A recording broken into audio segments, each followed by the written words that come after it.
అందరికీ నమస్తే, welcome back to our channel. ఈ రోజు మనతో గెస్ట్ గా ఉన్నారు పొలిటికల్ అనలిస్ట్ అశోక్ కుమార్ గారు. సార్ నమస్తే. సార్ విజయమ్మ గారు మరోసారి బహిరంగ లేఖ రాయడం జరిగింది. అందులో రాసేవన్నీ నిజాలే అంటూ దేవుడి మీద ప్రమాణం కూడా చేశారు. వైఎస్ జగన్మోహన్ రెడ్డి గారు వైఎస్ షర్మిల గారికి ఆస్తి పంపకాల్లో అన్యాయం చేశారు అంటూ చెప్పుకొస్తున్నారు. దీని గురించి మీరేమంటారు? దాదాపు మనం గమనిస్తే ఆఖరి 10 రోజుల్లో ఇది రెండో లేఖ. అంటే ఆఖరి ఆవిడ రాసినటువంటి లేఖ ఎన్సిఎల్టీ వారికి, నేషనల్ కంపెనీ లా ట్రిబ్యునల్ ఏదైతే చెన్నైలో ఉందో వాళ్ళకి అప్పీల్ చేస్తూ దీంట్లో నిజాలు ఇవి ఉన్నాయి అని చెప్పి వాళ్ళకి ఒక లేఖ రాయడం జరిగింది. దాని తర్వాత ఎవరైతే నిన్న ఒక మనిషి ప్రొద్దుటూరు మాజీ ఎమ్మెల్యే అయినటువంటి శివప్రసాద్ రెడ్డి అనుకుంటాను, అతను మీడియాలోకి వచ్చి ఒక 2-3 రోజుల నుంచి జగన్మోహన్ రెడ్డి గారికి ఏకైక సైనికుడు నేనే, జగనన్న మీరు ఒక్క మాట కనుసైగ చేయండి, నేను ఆత్మార్పణ చేసుకుంటాననే రేంజ్లో ఈయన ఎలివేషన్లు ఇచ్చుకుంటా ఓవర్గా మాట్లాడుతూ వచ్చాడు. అయితే ఈయన నిన్న మొన్న పుట్టుకొచ్చినటువంటి వ్యక్తులు వీళ్ళు. ఎప్పుడో అంటే అంటారు కదండి, 9 మాసాలు కనిపెంచి మోసినటువంటి బిడ్డ జగను ఎవరికి, విజయమ్మ గారికి.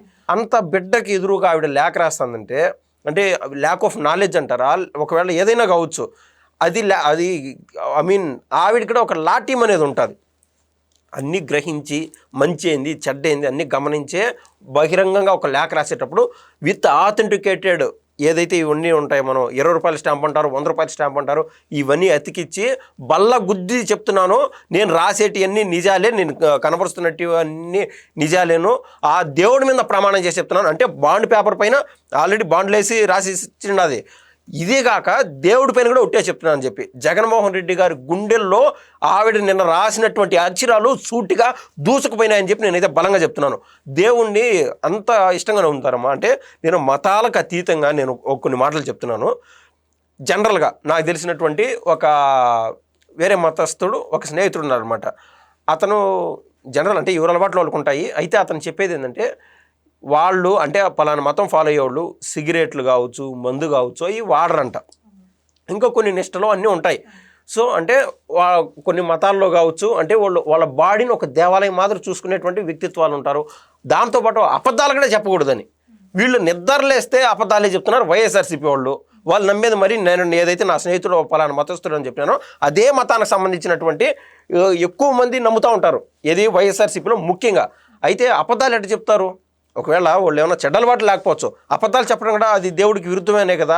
ఈవిడ అంత క్లారిటీగా అంటే జగన్మోహన్ రెడ్డి గారికి సూటిగా దూసుకుపోయేట్టుగా అర్థం అవ్వాలా, ఆయన గుండె వరకు చేరాలా, ఆయన మెదడు వరకు చేరాలని చెప్పి ఈవిడ రాసినటువంటి లేఖలో క్లారిటీగా మనకు అర్థమవుతుంది. ఆవిడ కొన్ని ఎగ్జాంపుల్స్ చెప్పిందమ్మా. ఏమనిందంటే, ఎవరైతే ఈవిడ భర్త ఉన్నారో దివంగత మహానేత వైఎస్ రాజశేఖర రెడ్డి గారు, ఆయన 2009లో ఆకస్మికంగా మరణించారు. అప్పటి వరకు ఎవరికి అర్థం కాదనమాట. చావు వచ్చినా లేదా కళ్యాణం వచ్చినా కక్కు వచ్చినా ఆగలేదన్నట్టు కొన్ని ఉంటాయి. ఆ మాదిరి ఆయనకు అకాల మరణం అనేది ఊహించలా, రాష్ట్ర వ్యాప్తంగా ఊహించలా, వాళ్ళ కుటుంబం అసలు ఊహించలా. అయితే నా కుటుంబం ఎప్పటికీ ఇట్లే ఉంటుంది కదా అనుకునే ఉన్నారు వాళ్ళు. అనుకొని వాళ్ళు ఆస్తి పంపకాలు అనేవి కూడా అప్పట్లో చేయలేదు. చెయ్యకపోవడం వల్ల ఇప్పుడు అది మైనస్ అయింది అంటారా షర్మిల? ఖచ్చితంగా అండి. ఏది 4 మనవాళ్ళకి ఎవరైనా సరే, ఇప్పుడు కొడుకు కూతురు ఉంటారు, వాళ్ళకి ఇంకిద్దరు పెట్టులు ఉంటే 4 మనవాళ్ళని ఒకే విధంగా చూస్తారు. ఎవరు వాళ్ళ తాత కావచ్చు, అవ్వ కావచ్చు, వాళ్ళు అదే విధంగా చూస్తారు. ఒకరు ఎక్కువ ఇంకొకరు తక్కువ అని కాదు, ఆ మాదిరి ఉంటుంది అనమాట వ్యవహారం. 4 మనవాళ్ళకి భవిష్యత్తు కాలంలో ఆస్తులు అందరికీ సమానంగా చేరాలా అంటే వాళ్ళ బిడ్డల వ్యవహారం కూడా వదిలేసి 4 మనవాళ్ళు ఉన్నారు. ఎవరు జగన్ గారికి 2 ఆడబిడ్డలు, అదేవిధంగా షర్మిల గారికి ఒక కొడుకు ఒక కూతురు ఉన్నారు. 4 మనవాళ్ళకి సమానంగా ఆస్తులు పంచుకుంటారులే అనుకున్నారు. కానీ జరిగినటువంటి వ్యవహారం ఏంది, ఆయన అనుకోకుండా మరణించారు. తర్వాత జగన్మోహన్ రెడ్డి గారు తదుపరి కాలంలో జైలుకు పోయి ఇచ్చారు. జైలుకు పోయినటువంటి ఆ కాలంలో కూడా పార్టీని నిలబెట్టాలా, వైఎస్ఆర్సీపీ పార్టీని అని చెప్పి కాళ్ళకు బలపం కట్టుకొని మొత్తం రాష్ట్ర వ్యాప్తంగా తిరిగింది. షర్మిల గారు తెలంగాణ కూడా పోయినప్పుడు ఆవిడ పడినటువంటి చేత్కారాలు, అవమానాలు, వాళ్ళు రాలేయడము, అవ్వాకులు చవాకులు వెళ్ళడం, తిట్టడం అన్నీ గమనించింది ఒక ఆడబిడ్డ అయింది. అయితే జగన్మోహన్ రెడ్డి గారు తిరిగి వచ్చిన తర్వాత నెమ్మదిగా ఆస్తులపైన గ్రిప్ సంపాదించుకోవడం మొదలుపెట్టాడు. ఆయన ఎప్పుడైతే ముఖ్యమంత్రి అయినాడో ఆయన యొక్క ట్రూ కలర్స్ బయటకు వచ్చాయి.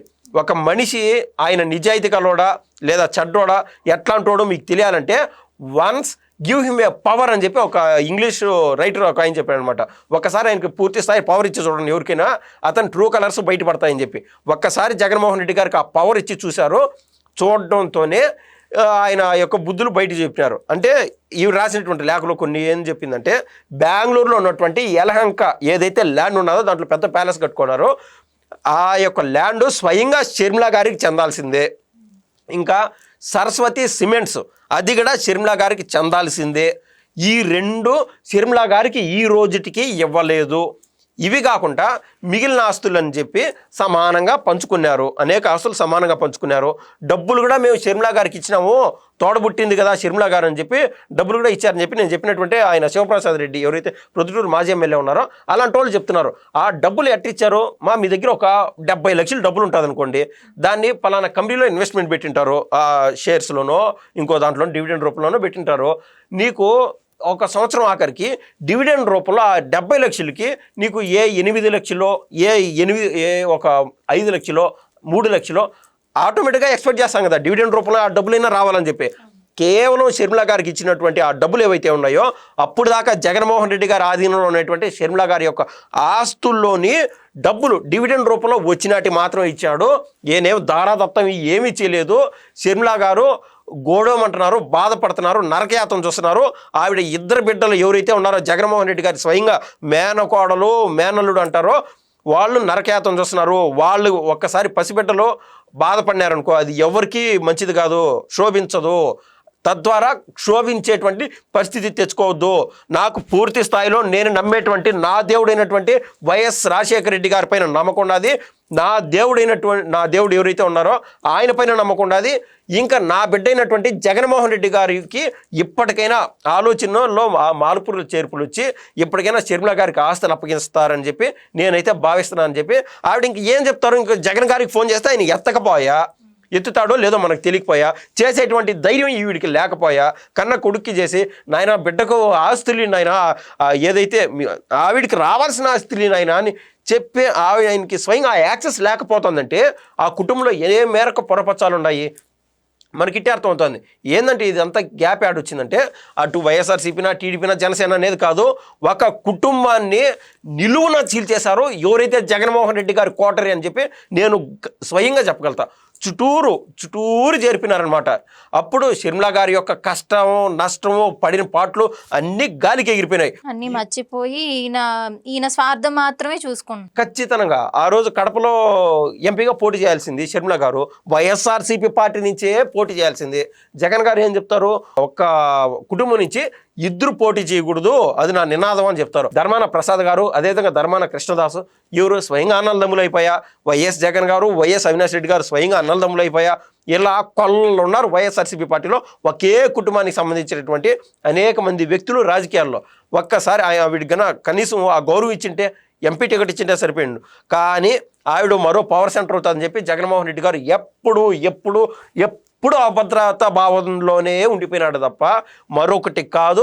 అందుమూలాన పొరపచ్చాలు ఆఖరికి జనరల్గా స్వయంగా నేను ఒక మాట చెప్తున్నానమ్మా, ప్రతి ఒక్కరికి ఉండే ఫీలింగే.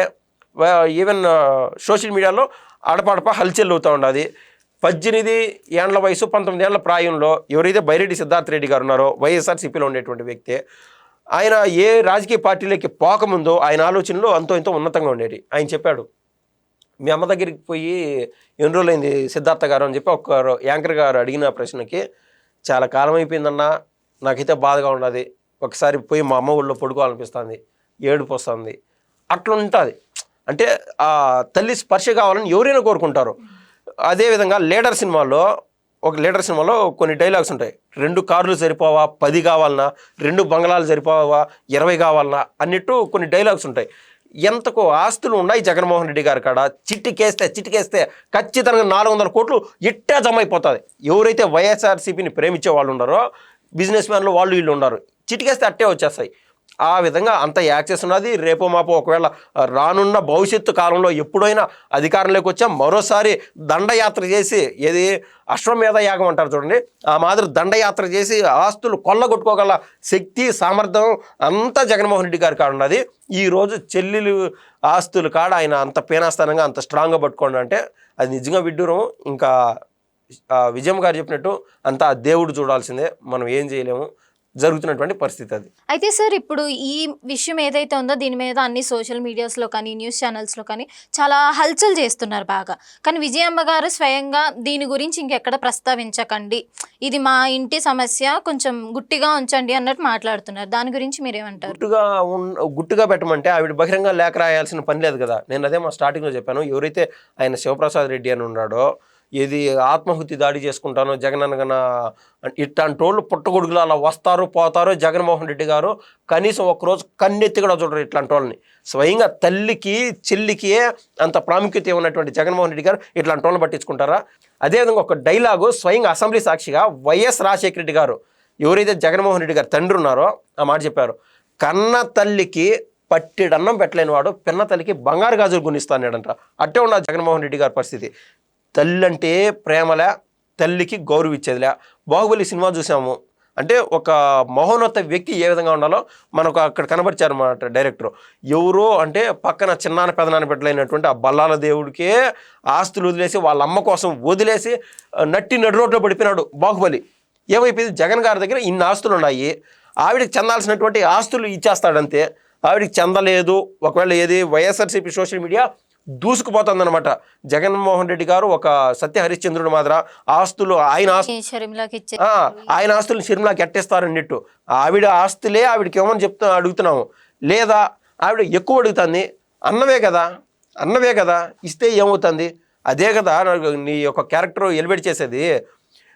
నడి రోడ్డు పైన పడినా కూడా బాహుబలిలో ఆయన యొక్క ఉన్నత మనస్తత్వం వల్ల ఆయన ఇప్పటికీ తరతరాలుగా గుర్తున్నారనమాట. అంటే ఒక రాజు క్యారెక్టర్ కొన్ని, ఒక శ్రీరామచంద్రుడు కావచ్చు, ఒక మహాభారతంలో పాండవులు కావచ్చు, అరణ్యవాసాలు చేసేసారనమాట. కానీ ఇప్పటికీ వాళ్ళని దేవుళ్ళు మాత్రం కీర్తిస్తున్నామంటే త్యాగం అట్లాంటిది త్యాగమా కాదనేది నేను నెగిటివ్ సైడ్ చెప్తున్నా. కానీ ఆస్తులు పోగొట్టుకున్న వాళ్ళు వాళ్ళది, ఆ కడుపు మంట ఆవేదన వాళ్ళది ఉంటుంది. అట్లాంటిది స్వయంగా తల్లి దిగి సమన్యాయం చేయండి అని చెప్పి జగన్మోహన్ రెడ్డి గారికి డెట్ యాక్సెస్ లేక బయటికి చెప్పుకుంటుంది. ఈ క్రమంలో వైఎస్ఆర్సీపీ సోషల్ మీడియా ఎవరైతే వైఎస్ షర్మిలా గారి పైన కంటే వైఎస్ విజయమ్మ గారి పైన ఏందమ్మా నువ్వు మాట్లాడేదేమన్నా మాట్లాడమ్మా అని చెప్పి ఈ శివప్రసాద్ రెడ్డి విజయమ్మ గారు అన్నారు. నేను విజయమ్మ గారికి సపోర్ట్ చేస్తూ ఒక తల్లి ఆవేదన గ్రహించండి అని నేను స్పష్టంగా చెప్పదలుచుకున్నాను. సో వాళ్ళు బహిరంగంగా చెప్తున్నారు కాబట్టి బహిరంగంగా ఇటు సైడ్ నుంచి ఇంకొకరు చెప్పాలా నిజమేంది మంచిది చెడ్డేంది అనేది. అందులో భాగంగానే నేను స్వయంగా విజయమ్మ గారికి సపోర్ట్గా మనస్ఫూర్తిగా ఒక తల్లిగా భావించి నేనైతే ఆ మాట చెప్తున్నాను. థ్యాంక్ యూ అండి. థ్యాంక్స్ అండి. చూసారు కదా, ఇది మన వీడియో. మరిన్ని లేటెస్ట్ అప్డేట్స్ కోసం మన ఛానల్ని సబ్స్క్రైబ్ చేసుకోండి.